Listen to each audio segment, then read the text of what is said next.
Prefeitura de Goiânia, Secretaria de Educação e Inovação. No ar, o programa Goiânia Cidade Educadora, com atividades remotas para a rede municipal de ensino, através da Goiânia FM 89,7 e pelo Facebook, na página do canal 51. Olá, meus amores, como vocês estão? Espero que bem. Estão prontos para mais uma aula? Vocês que estão me acompanhando pelo Facebook, pela página do canal 51 e me ouvindo pela Rádio Goiânia FM, eu sou Tia Tatá, professora da Educação Infantil da Rede Municipal de Goiânia. E hoje nós vamos tratar de um tema bem importante. Mas antes de começar a nossa aula, vamos lá para o nosso momento de oração. Pai nosso que estás no céu,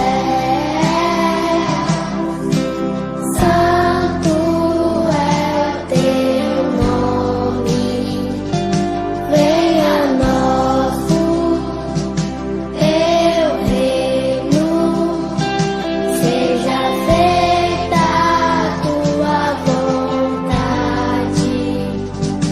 na terra como no céu. Teu reino vem,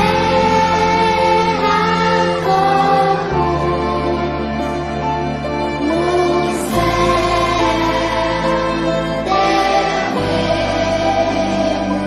céu.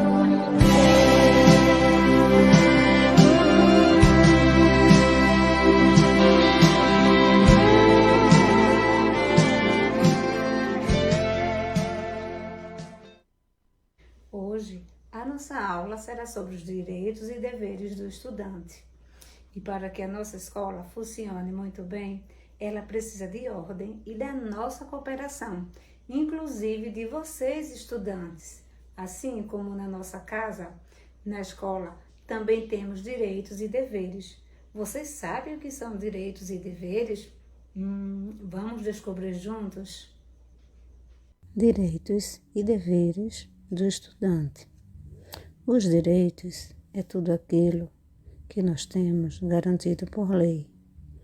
Os deveres é tudo aquilo que nós devemos fazer. Vamos conhecer alguns dos nossos direitos. Direito ao acesso à escola gratuita e de qualidade próximo à nossa residência. Ter bons professores. Ser tratado de forma semelhante à de todos os outros estudantes. Falar e ser escutado quando sentir necessidade. Ter um ambiente adequado a atividades fora de sala. Ter um lugar para brincar. Ser orientado em suas dificuldades. Agora vamos conhecer alguns deveres. Realizar as atividades propostas, cuidar dos materiais, frequentar a escola regularmente, zelar pela limpeza e organização da sala, cumprir o horário de chegada e saída. Então, gostaram do vídeo? Observaram como os direitos e deveres são importantes? Vocês, meus queridos, estão cumprindo bem os seus direitos e deveres do estudante? Espero que sim. E para finalizar a nossa aula, na nossa atividade, vocês irão gravar um vídeo com a ajuda de um adulto, completando a seguinte frase: um bom estudante deve fazer. O que um bom estudante deve fazer?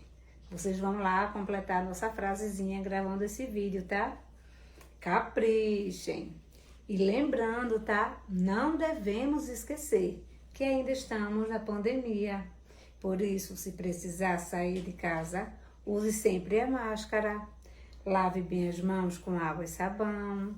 Façam o uso do álcool em gel e mantenham o distanciamento. Beijos e até a próxima aula.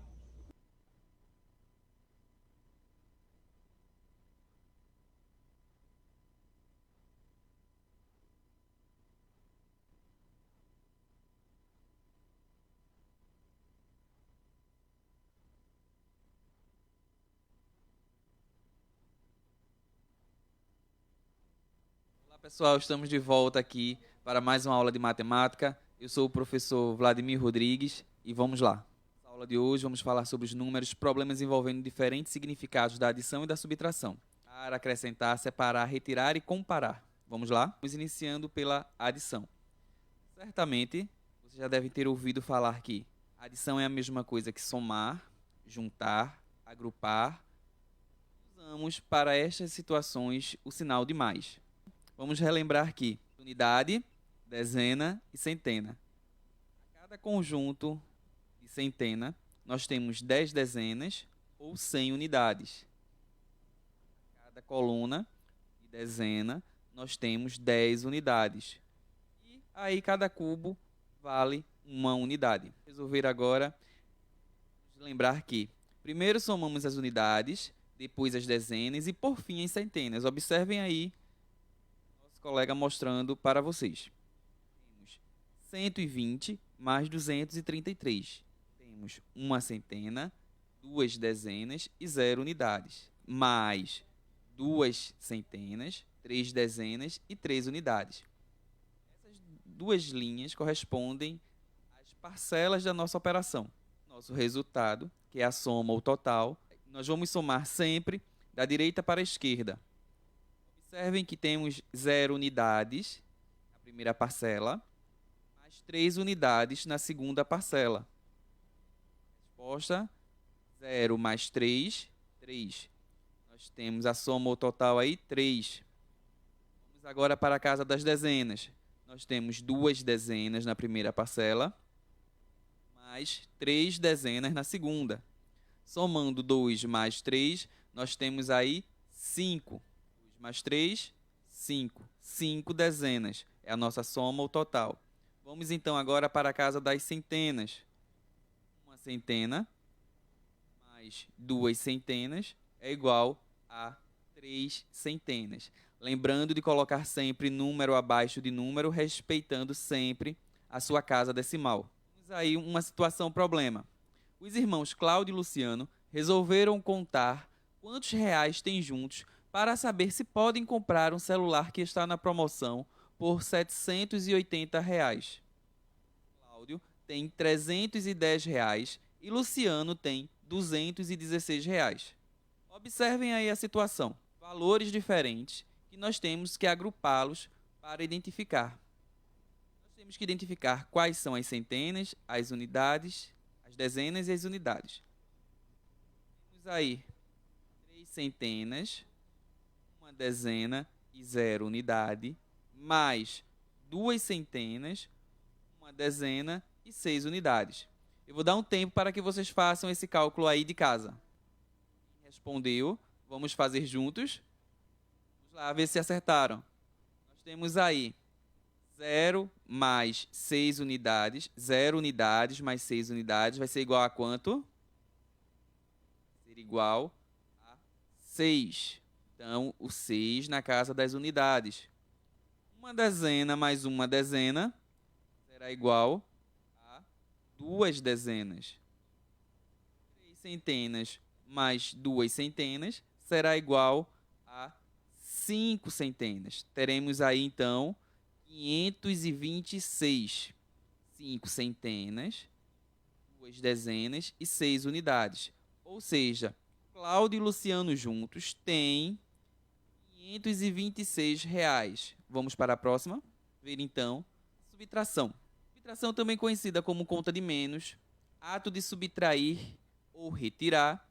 E usamos para esta operação o sinal de menos. Temos aí o minuendo, o subtraindo, a diferença ou resto. Na primeira linha, temos aí o sinal de menos, temos uma centena, 2 dezenas e 3 unidades como subtraindo. A diferença ou resto é o ato de subtrair, é o ato de retirar. Nós vamos ter 235 menos 123. Começando sempre da direita para a esquerda para que a nossa conta ela seja concluída com sucesso. 5 menos 3 é igual a... Quem souber de casa responde. Muito bem. 5 unidades menos 3 unidades é igual a 2 unidades. 3 dezenas menos 2 dezenas é igual a uma dezena. 2 centenas menos uma centena é igual a uma centena. Sendo assim, nós temos como diferença o resto 112. Nosso colega lembrando, primeiro subtraímos as unidades, em seguida as dezenas e depois as centenas. Lembrando sempre dessa ordem, que é da direita para a esquerda. Vemos que Cláudio e Luciano têm juntos R$ 526. Lembram deles? Que estavam juntando dinheiro para comprar o celular? E que o celular que eles querem comprar custa R$ 789. Quanto ainda falta para que eles possam comprar o celular? 789, que são 7 centenas, 8 dezenas e 9 unidades, que é o valor correspondente ao preço do celular. 789 menos 526, 5 centenas, 2 dezenas e 6 unidades. Lembrando que o nosso cálculo ele é sempre feito da direita para a esquerda. Então vamos lá. 9 unidades menos 6 unidades eu tenho. Isso, quem falou de casa?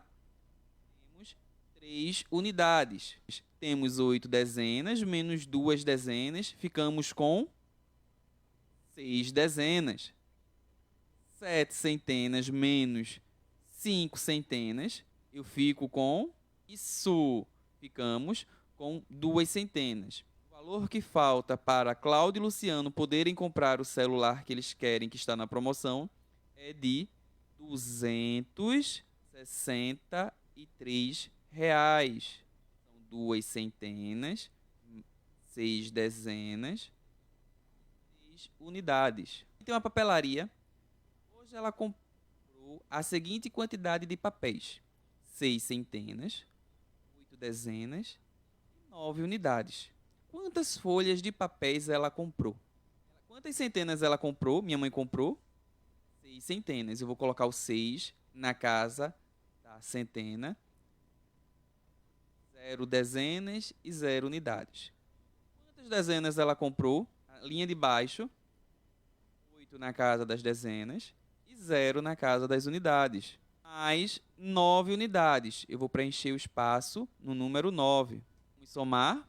0 unidades mais 0 unidades mais 9 é igual a 9.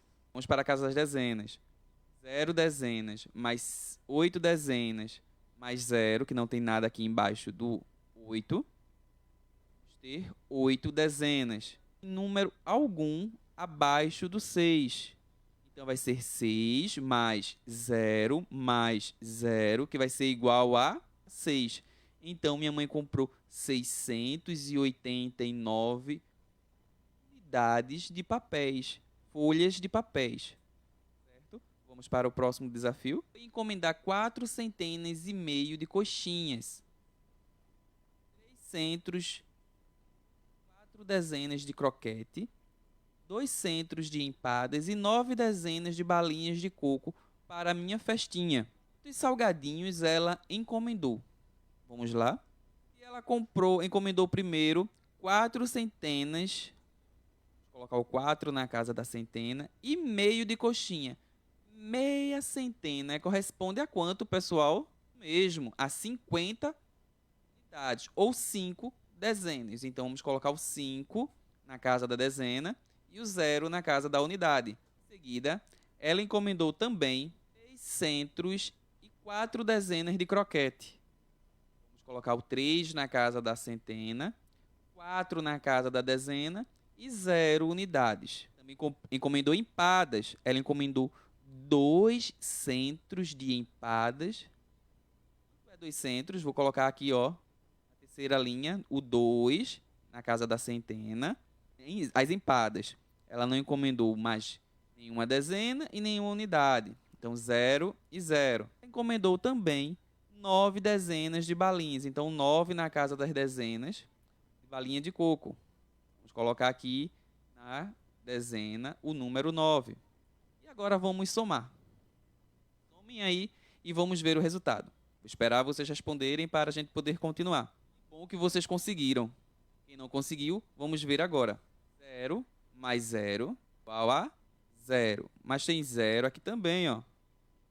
0 mais 0 mais 0 mais 0. Resultado aqui embaixo, 0. Vamos para a próxima. Casa das dezenas. 5 dezenas mais 4 dezenas mais 9 dezenas. 5 mais 4, 9. 9 mais 9, 18. Ou seja, eu vou ter uma centena mais 9 dezenas. Vou colocar o 9 aqui embaixo e subir 1 para a casa da centena. Agora vamos lá. 1 mais 4, 5. 5 mais 3, 8. 8 mais 2, 10. Nós vamos ter 0 centenas e 1 unidade de milhar. Vou abrir aqui a casa da unidade de milhar. Vou deixar aqui para vocês esse desafio. Vocês fazerem, responderem no caderno de vocês, mandarem a foto para o professor ou a professora de vocês. Arthur e Gabriel adoram colecionar figurinhas. Gabriel tinha 260 figurinhas, Arthur tinha 390, a mais que Gabriel. Durante o jogo, Arthur ganhou 535, deu 682 figurinhas. Gabriel perdeu 213 figurinhas e ganhou 736. Com quantas figurinhas cada um ficou depois do jogo? Vamos lá, vamos pensar. Resolvam e mandem a foto para a professora de vocês. Até a próxima! Oi, gente, estou aqui de novo, sou a professora Fabiola e hoje vou mostrar a vocês um pouco do assunto sobre frações da Prefeitura Municipal de Goiânia, Secretaria de Educação. Então, vamos ver o que são frações. Então, na matemática, as frações correspondem à representação das partes de um todo. Ela determina a divisão de partes iguais, sendo que cada parte é fração de um inteiro. Então, vamos ver esse exemplo aí dessa pizza, né? Ela está dividida em 8 partes, aí pegou uma parte. Então, cada parte dessa equivale a 1/8. Então, vamos identificar o que é cada coisa. Esse 1 representa o numerador e o 8 representa o denominador. Então, como tem esse exemplo aí abaixo, tá 1/2, onde 1 é o numerador e 2 é o denominador. Então, vamos ver aqui nessa representação de frações. Então, eu desenhei uma figura, dividi em 4 partes. Então, o todo é 4. A parte pintada representa 1. E a parte não pintada é 3. Então, vamos ver como é que a gente representa aqui, ó. Representação da parte pintada. Então, primeiro é a parte que está pintada, que é 1. Sempre sobre o todo. O todo vai ser 4. Então, a representação da parte pintada é 1/4. A mesma coisa acontece com a parte não pintada. Não pintada, vimos que é 3. Num total sempre do todo, que é 4. Então, a gente lê 3/4. Então, vamos ver esse tipo de questão agora. O primeiro exemplo. Tem assim, observe os desenhos a seguir e responda o que se pede. Tem o desenho A, tem o desenho B e tem o desenho C. Observe em quantas partes foi dividido cada um. Então, por exemplo, no primeiro exemplo, nós temos 9 partes iguais. Quantas pintadas tem? Temos 4, não é isso? Na B, nós temos 2 figuras, cada uma está dividida em 5 partes. Estão pintadas 8. E no desenho C, nós temos 2 figuras também, divididas em 8 partes, todas pintadas. Então, a pergunta do primeiro é: quais as frações que cada um representa? Então, vamos ver aqui. No desenho A, vimos que tem 4 partes pintadas, num total de 9. Então, a minha representação da figura A é 4/9. Na B, nós temos 5 partes e foram pintadas 8. Então, 8/5, certo? E na C, nós temos 8 partes divididas e todas pintadas. Então, eu tenho 8 na figura 1 e 8 na figura 2. Então, nós temos 16 num total de divisão de 8. Então, significa o quê? Que aqui eu tenho 2 inteiros, não é isso? Então, está respondida a letra A. Vamos ver a segunda questão, que diz o seguinte: 15 pessoas foram convidadas para uma festa e apenas 8 compareceram. Então, a pergunta da letra A: qual a fração que indica a presença? Letra B: Qual a fração que indica a ausência? Vamos ver? Então, como já se sabe que foram 15 pessoas convidadas, 8 compareceram, e a pergunta é de quem compareceu e quem faltou, vamos logo ver quem é que faltou, tá certo? Então, faltaram quantas pessoas? Se eu tenho 15, só 8 compareceram, com certeza 7 faltaram. Então, vamos ver qual foi a pergunta da letra A. Qual é a fração que representa as pessoas que compareceram? Então, vamos ver, letra A. Compareceram 8 no todo de quantas pessoas? 15. Então, a gente lê que é 8 quinzeavos. Respondida a letra A. Vamos ver a letra B? Letra B, ele quer a fração que representa as pessoas que não compareceram, que a gente viu que foram 7.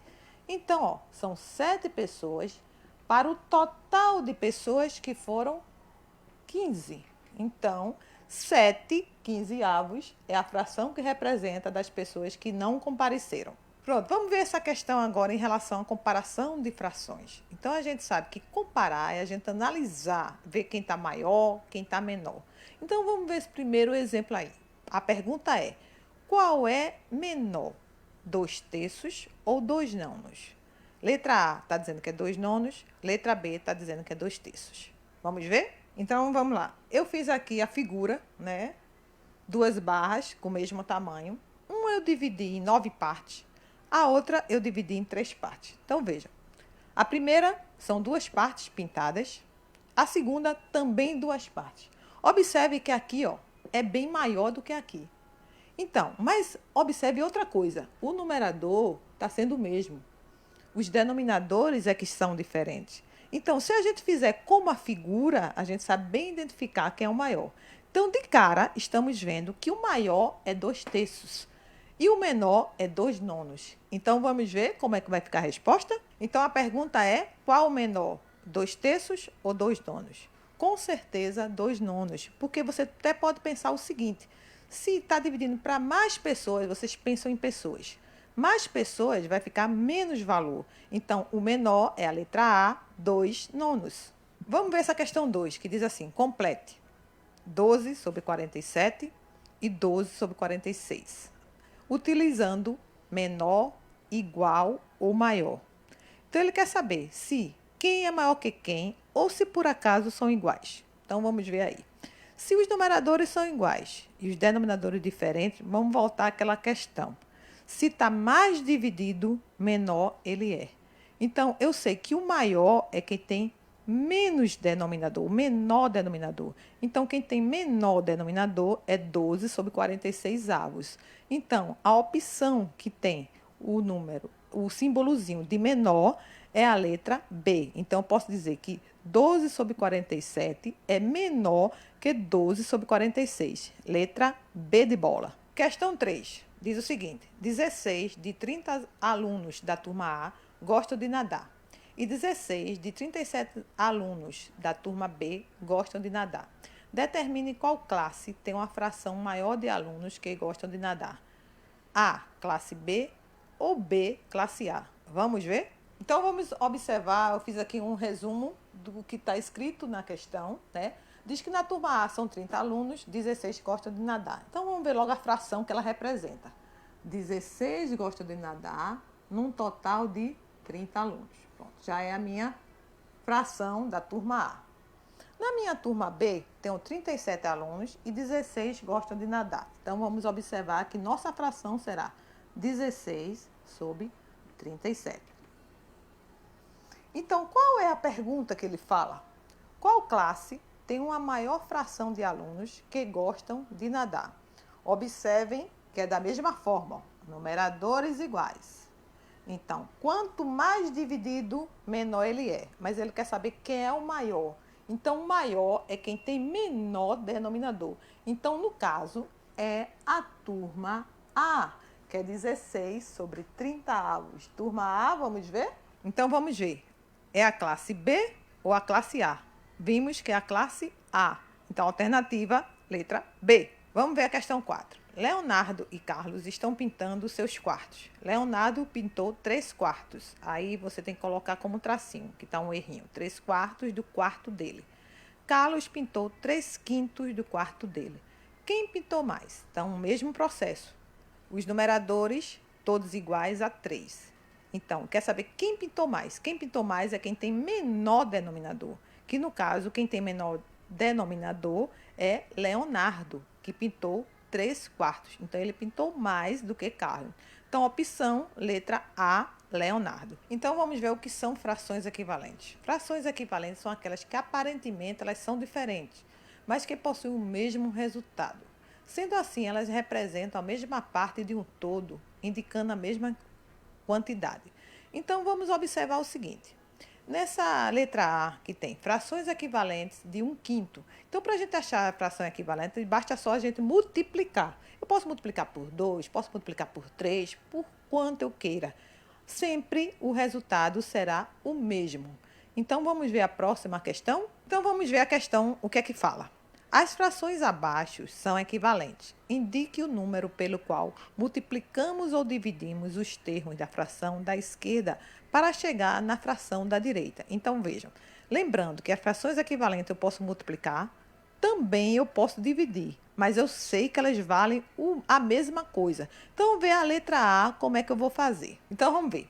Observe aqui, ó, que essa fração já diz que é equivalente a essa. Então, qual será o número que eu multiplico por 2 para dar 6? Então, eu já descobri que aqui eu vou ter que multiplicar por 3. O mesmo número que eu multiplico o numerador, eu multiplico o denominador, que é também 3. Vamos ver se é certo. 2 vezes 3, 6. 9 vezes 3, 27. Então, que número eu multipliquei? Eu multipliquei pelo número 3. Então, elas são equivalentes. Vamos ver a letra B. O mesmo procedimento. Eu tenho aqui 3 décimos e 21 sobre 70 avos. Então, qual o número que eu multipliquei por 3 e por 10?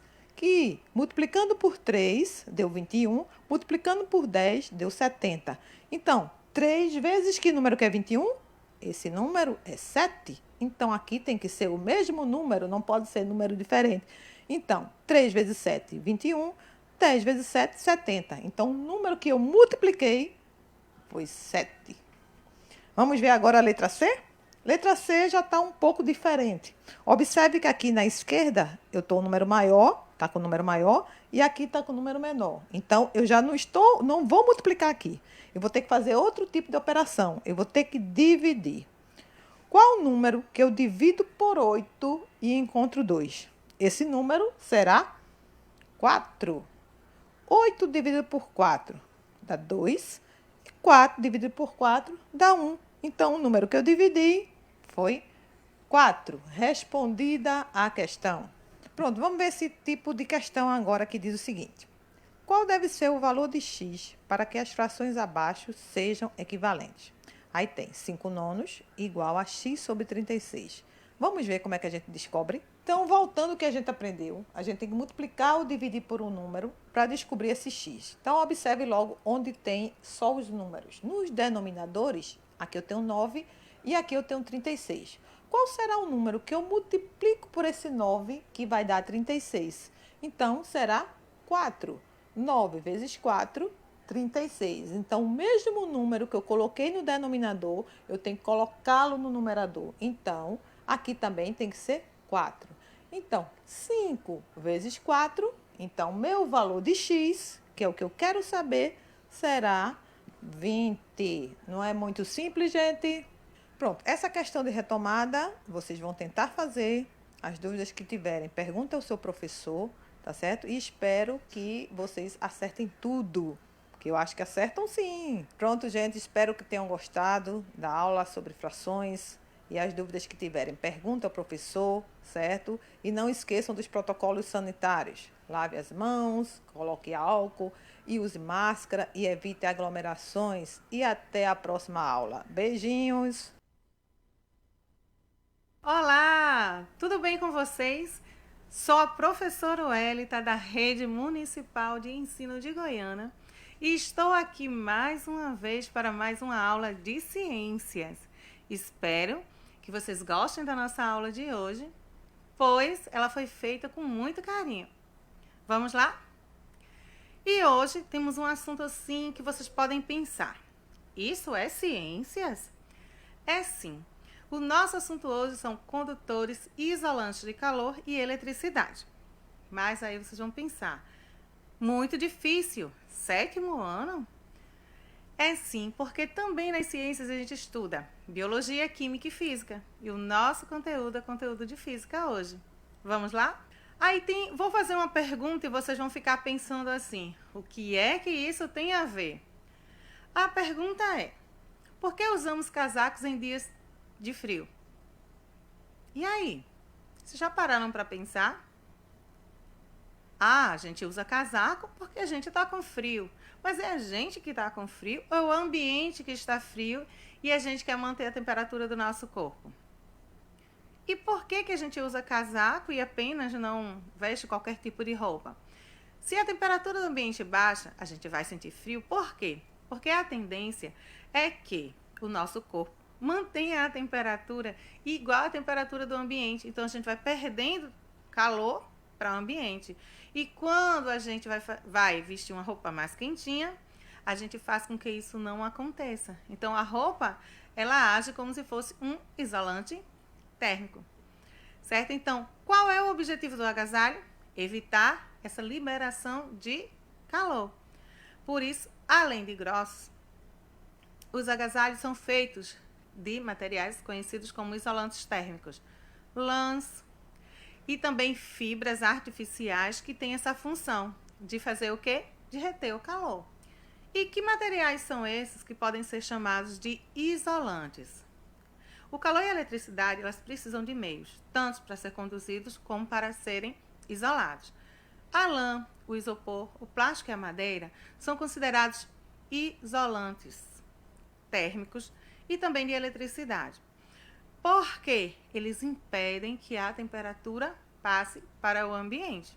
Então, a gente pode dividir os materiais que conhecemos em 2 grupos: bons condutores de calor e maus condutores de calor. E, coincidentemente, os bons condutores de calor também são bons condutores de eletricidade. O ferro, o alumínio, o cobre, os metais em geral, eles são bons condutores, tanto de calor quanto de eletricidade. Os maus condutores são aqueles chamados de isolantes, que eu já citei lá no começo: o plástico, a madeira, o vidro e o isopor. Pois vocês podem imaginar, né? Uma panela. O cabo da panela, se ela for feita de alumínio, quando está fervendo, o que acontece quando a gente pega no cabo da panela? A gente queima a mão. Por quê? Porque o cabo não está com um material que isole, como, por exemplo, aquelas panelas que têm um cabo diferente do alumínio ou do material do qual a panela é feita. Mas, para a gente entender melhor, a gente vai revisar um pouquinho a questão das formas de propagação de calor. Então, o calor é justamente o quê? A sensação de energia térmica sobre um material, certo? E ele pode se expandir de 3 formas: por convecção, por condução ou por irradiação. A irradiação é o que a gente mais conhece e ela se propaga inclusive no vácuo, que é a ausência de ar. E a irradiação que a gente mais conhece é a radiação da luz do sol, da luz e do calor do sol. Por condução, que passa de um material para outro. E por convecção é principalmente em líquidos, também que a gente chama nas ciências de fluidos. Então, temos um desenho aqui nesse slide, para quem está nos assistindo pelo Facebook, nas redes sociais, e também para quem está nos ouvindo, a gente tem uma ideia. A gente tem uma imagem de uma panela com água fervendo e uma mão segurando o cabo dessa panela. E mostrando o exemplo, o cabo da panela vai ficar quente, é um exemplo de condução de calor. O líquido fervendo porque foi aquecido, convecção. E aquele calor que saiu ali da chama, radiação. Quando eu ligo o fogão, coloco a água na panela e coloco a panela em cima dessa chama acesa, eu estou aí utilizando as 3 formas de propagação do calor. Por isso que eu sempre falo que a cozinha, nosso maior laboratório. E que lá a gente tem que ter também muito cuidado, pois muitos acidentes domésticos podem acontecer principalmente com panelas de água fervendo. Então eu trouxe uma velha conhecida nossa para falar desse assunto, a garrafa térmica. Olha que bonitinha, temos uma garrafa ao centro. E o que é que garrafa térmica tem a ver com isso? Tudo. A garrafa térmica na verdade, é uma adaptação de uma invenção, certo?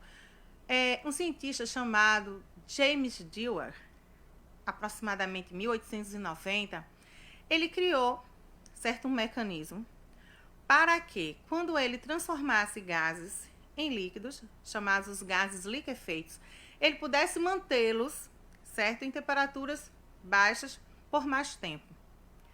Mas ele criou uma tecnologia muito bacana e, ao mesmo tempo, muito funcional, simples de ser construída, fácil de ser manejada e começou a ser utilizada de várias formas, principalmente no uso doméstico, para manter os líquidos quentes ou frios por longos períodos.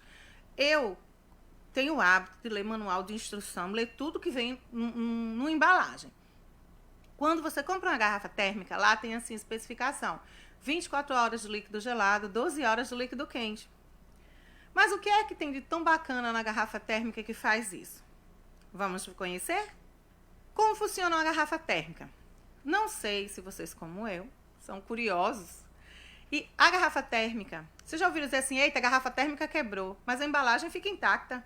Vocês já repararam isso? Por quê? Porque, na verdade, quem quebrou foi o vidro que fica dentro da garrafa. Dentro da garrafa, a gente tem um vidro com camada dupla, como a gente pode ver na imagem. E repararam que a tampa da garrafa, ela é o quê? Como um parafuso, porque ela isola. Existe ali uma dupla camada de vidro espelhado. Então, teremos um vidro por dentro, um vidro por fora e um espaço vazio entre eles, chamado vácuo. Quando se vai produzir uma garrafa térmica, se faz essa dupla camada, um ponto de ligação entre eles e se tenta tirar todo o ar possível. Nem sempre, claro que a gente não consegue o vácuo perfeito, né? A ausência total. Mas no caso das garrafas térmicas, se propõe isso. Se tira o máximo possível de gás dentro desses vidros. É um vidro espelhado, certo? E eles são ali revestidos de um material plástico que a gente já sabe que é um isolante térmico, que vai fazer o quê? Vai fazer com que essa temperatura também seja mantida dentro da garrafa. E a gente vê numa garrafa térmica as 3 opções da condição do calor. A condução, ele evita que, por ser feita de vidro, que é um mau condutor, as paredes duplas evita que se perca calor ou a temperatura, se for um líquido gelado, para o ambiente. Por irradiação, o fato de serem espelhadas, certo? Elas minimizam a irradiação, tanto de dentro para fora como de fora para dentro. E a convecção, reduzida por meio da vedação da garrafa com uma tampa apropriada. Vocês já repararam, não sei, a sua mãe, a sua avó, ou na sua casa, eita, a garrafa não está mais prestando. A gente diz assim, não está mais prestando, entre aspas. Por quê? Porque a tampa não fecha. Se não veda, o que é que vai acontecer? O líquido vai perder temperatura para o ambiente. Ou seja, ou o calor ou o frio vai tentar sempre equilibrar com o ambiente. Se forem dias quentes, consequentemente, vai logo ficar na temperatura ambiente. Forem dias frios, o café vai esfriar, o chá vai esfriar ainda mais rápido. Então, sem termos uma vedação apropriada, vai acontecer a convecção e o líquido que está dentro da garrafa vai perder temperatura para o meio ambiente. Aí o que é que acontece? Mas uma garrafa térmica tem toda essa ciência? Sim. A garrafa térmica é a prova de que a ciência está muito presente no nosso dia a dia. Muitas vezes a gente só não parou para reparar. E vocês vão pensar assim, mas isso é só na garrafa térmica. Então, a gente tem uma última imagem aqui. Vocês já repararam nos diversos objetos que utilizamos no dia a dia, que tem a função de isolantes ou condutores térmicos? Por exemplo, quando você compra uma marmita, ela vem em qual material? Ela vem numa marmita de isopor ou de alumínio. Para quê? Para manter a temperatura e as propriedades do alimento. Quando a gente está com frio, a gente se cobre com o lençol mais fino que tem em casa? Não. A gente vai procurar os cobertores de lã ou de nylon, né, que imitam uma lã sintética. Para quê? para que o nosso corpo se mantenha aquecido. E para cozinhar, é melhor uma panela de madeira, uma panela de barro ou uma panela de alumínio? As panelas de alumínio. Por quê? Porque elas fazem com que a comida cozinhe mais rápido. E, por último, algo que a gente pode ficar pensando. O fio. Peraí, você falou lá no começo de calor e de eletricidade, não é isso? Mas e por que, Wellington, os fios são de plástico? Bem, eles são de plástico por fora. Por dentro eles são de metal. Geralmente os que a gente utiliza são fios de cobre revestidos de plástico. Porque a eletricidade vai passar por dentro do fio, mas a gente não pode ter contato com essa parte metálica, porque ocorreria um curto-circuito na instalação. Por isso que dizem assim, o fio está descoberto, o fio está descapado, porque a sua proteção plástica foi removida ou se rompeu devido ao uso. E por fora ele tem o plástico para evitar acidentes, justamente como choques, curtos-circuitos e até mesmo causar incêndio nas residências, nas indústrias, em todos os lugares. Um exemplo clássico é o carregador de celular, aquele sofrido que em casa todo mundo só tem um, usando todo mundo mesmo, e gosta de ficar pendurado no celular, com ele na tomada, e puxa e não dá. Aí você vê que as conexões elas vão ficando desgastadas e se rompe o cabo. Às vezes ele continua funcionando, mas você começa a ver o metal dentro do carregador. E isso é um perigo, gente. Não façam isso, por favor. É um perigo. Vocês estão colocando a vida de vocês em risco, porque vão ter o quê? Contato com a eletricidade e podem tomar um choque que pode trazer prejuízo para a saúde de vocês ou causar um circuito em casa. Certo? E por hoje a gente termina aqui. Gostaria de deixar o meu abraço virtual para vocês, porque ainda não podemos nos encontrar devido à pandemia. Em breve esse encontro vai ser possível, mas enquanto não é possível, saiamos de casa com máscara, vamos nos proteger, proteger quem amamos e principalmente lavar as mãos quando possível, se não usar o álcool em gel. Mais uma vez o meu abraço carinhoso a todos vocês e até a próxima aula de ciências com a professora Wellington.